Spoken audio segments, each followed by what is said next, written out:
Well, our Chenin Blanc is very special to me, especially the 2011 vintage. We pick our Chenin Blanc from Bush Vines, this very small vineyard here on the top of the farm.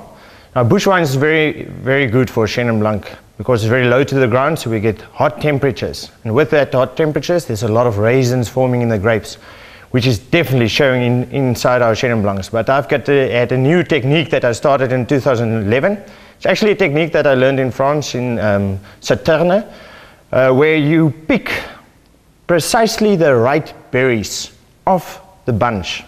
So we had about, after harvest, an extra 500 man hours where the pickers picked only the right berries for the specific wine it was meant to be.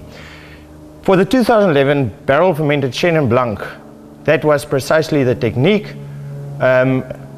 And afterwards, I kept it on the skins for basically 3 days inside the press, pressing it directly into my barrels.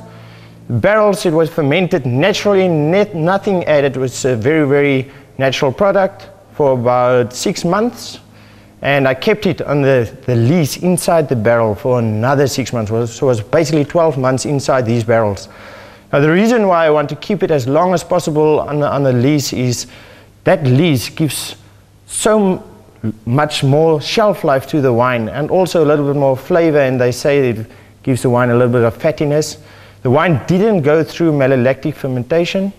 The reason why I don't want you to have that done is because malolactic fermentation can leave a white wine very buttery, and that won't work with the Chenin Blanc. The Chenin Blanc 2012, which is now in the barrels, I did a little bit different. I added something else.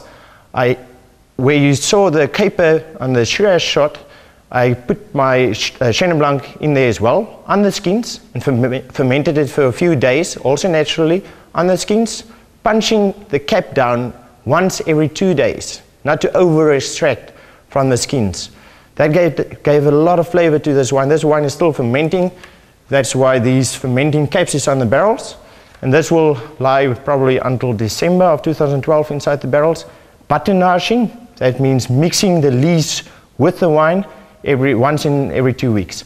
Yes, and this is already looking very good, obviously still in the making.